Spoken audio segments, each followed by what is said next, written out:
नमस्कार बच्चों, स्वागत है आपका ऑनलाइन क्लास में ड्राइंग में। पहले हमने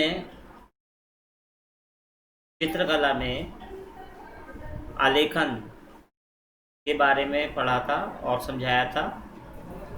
अब हम दूसरा खंड जो हमारे कोर्स में है, पुष्प चित्रण। पुष्प चित्रण करना भी विद्यार्थी को, एक कलाकार को आना चाहिए।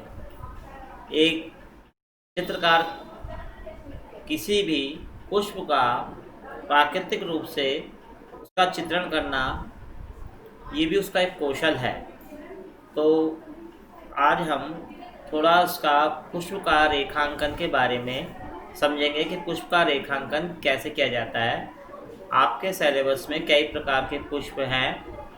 पीला कनेर, लाल कनेर, सूरजमुखी, डेलिया, जीनिया और भी पुष्प हैं जिनका हम बाद में अध्ययन करेंगे। पहले देखेंगे कि पुष्प का रेखांकन कैसे किया जाता है और कैसे पुष्प को बनाते हैं।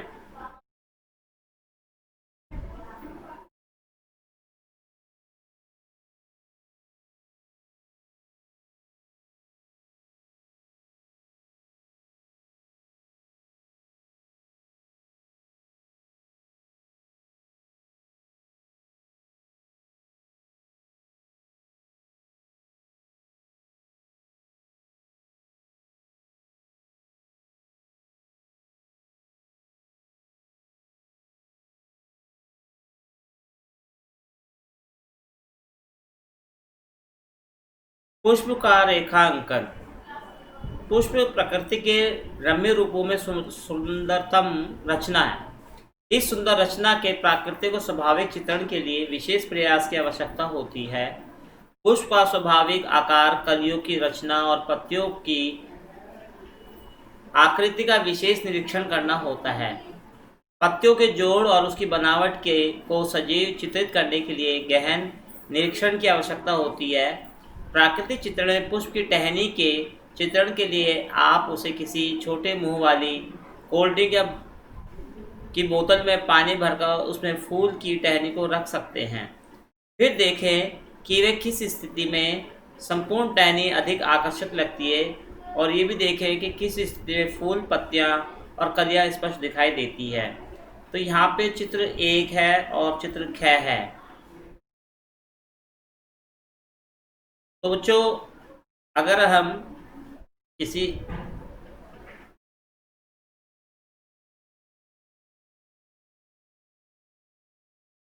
चित्र यदि हम पुष्प का बनाएं तो कोई भी चीज़ के लिए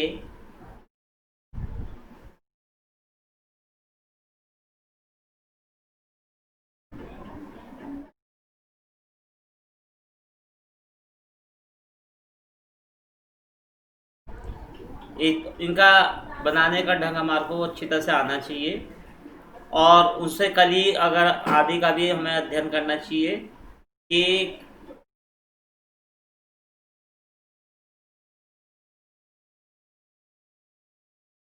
हमें अध्ययन करना चाहिए। तो अगले पेज पे हम चलते हैं। इसमें एक चित्र दिखाया गया है कि और एक दूसरा चित्र है घ।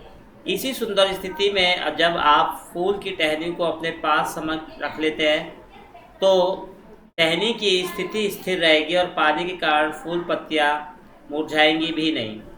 आप अपनी ड्राइंग शीट के चारों ओर लगभग 3 सेंटीमीटर की दूर की सीमा रेखाएं खींच लीजिए, जैसे इसमें दिखा रखा है, और इसके मध्य में उचित स्थान से रेखांकन प्रारंभ करें, जैसे इसमें दिखा रखा है कि सेंटर में हमको पुष्प का चित्रण करना चाहिए।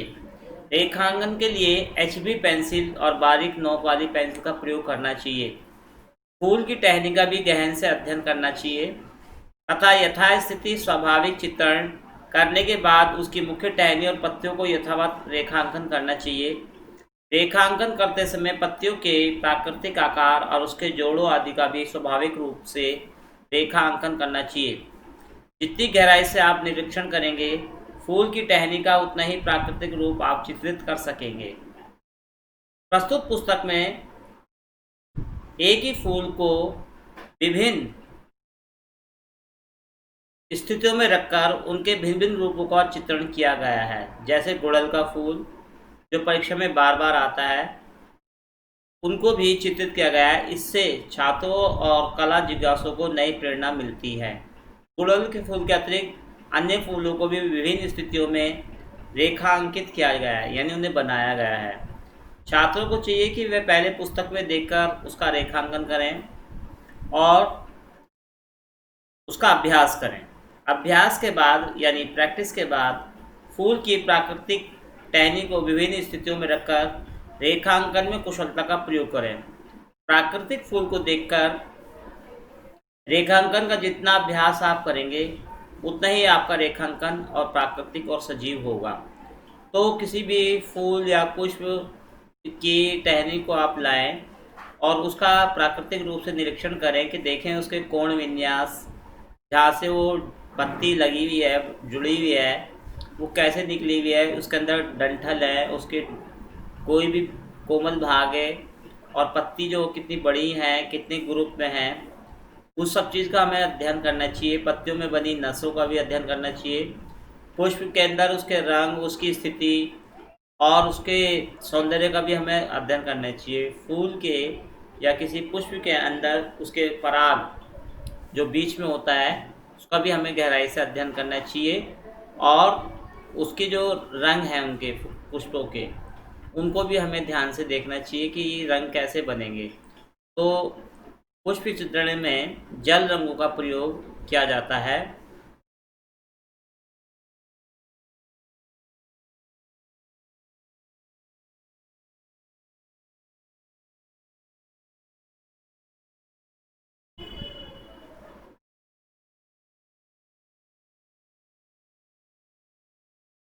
अब हम देखेंगे फूलों में रंग भरने का अभ्यास कैसे किया जाए। फूल के रेखांकन के बाद उसमें रंग भरना होता है। रंग भरने में कुशलता के लिए हमें गहन परीक्षण निरीक्षण की आवश्यकता होती है। सबसे पहले आपको देखना है कि फूल की पंखुड़ी में कहाँ कहाँ गहरा और कहाँ कहाँ हल्का रंग दिखाई दे रहा है। जो पंखुड़ियाँ गहराई में होती है उनका रंग गहरा होता है और जिस पंखुड़ी का भाग उभरा हुआ होता है, प्रकाश के कारण उसका रंग हल्का दिखाई देता है। जैसे गुलाब का फूल लगभग कटोरी जैसा होता है और उसके निचले भाग में प्रकाश कम रहता है और ऊपरी भाग में प्रकाश अधिक पड़ता है, इसलिए गुलाब की प्रत्येक पंखुड़ी नीचे से बहुत गहरी और ऊपर से हल्की दिखाई देती है।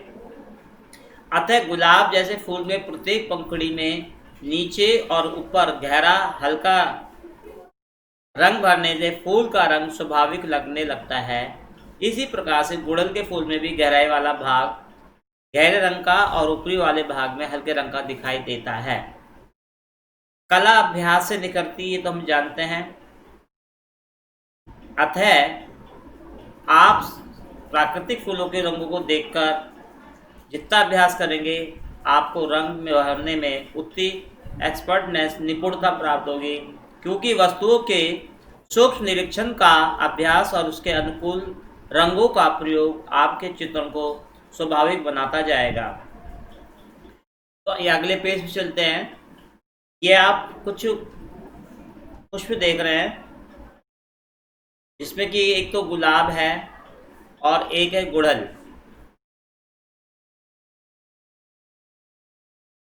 और ये गुलाब। आपको जिस फूल में रंग भरना है, सबसे पहले उस फूल में रंग भरने से पहले फूल के संपूर्ण भाग को ब्रश से कम पानी लेकर नमी बना लें। नमी के हल्के हो जाने पर फूल के वांछित हल्के रंग को पंखुड़ियों से बाहर की ओर, भीतर की ओर हल्के हाथों से फैलाना चाहिए।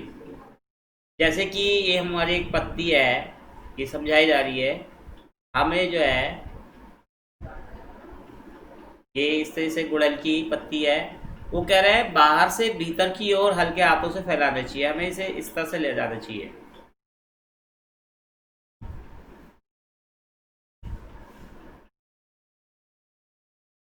इस तरह से हमें हल्के हाथों से अंदर ले जाना चाहिए और ये बिल्कुल इस तरह से बनानी चाहिए।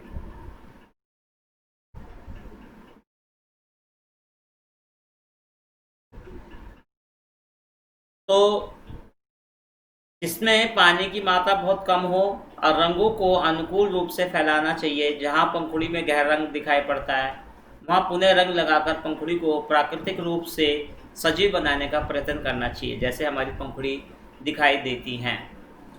पराग वाले भाग में फूल के अनुकूल रंग भरकर छोटे रेशों को अनुकूल रंगों से चित्रित करना चाहिए। यदि कुछ पुंकेसर हल्के रंग के हों तो सफ़ेद पोस्टर में रंग में अनुकूल रंग लगाकर हमको पराग वाले भाग को स्वाभाविक रूप से चित्रित करना चाहिए। आप ये देख रहे हैं, ये पीले कनेर की पत्ती देख रहे हैं, पीला कनेर, और ये जो है सूरजमुखी का आप देख रहे हैं, सूरजमुखी का पुष्प देख रहे हैं। इनकी बनावट को देख रहे हैं आप, और ये पत्ती की बनावट देख रहे हैं, और साथ ही साथ ये इसके अंदर पराग है। ये क्या है? पराग। इसको भी हमें बनाने की प्रैक्टिस करनी चाहिए। तो बच्चों हमें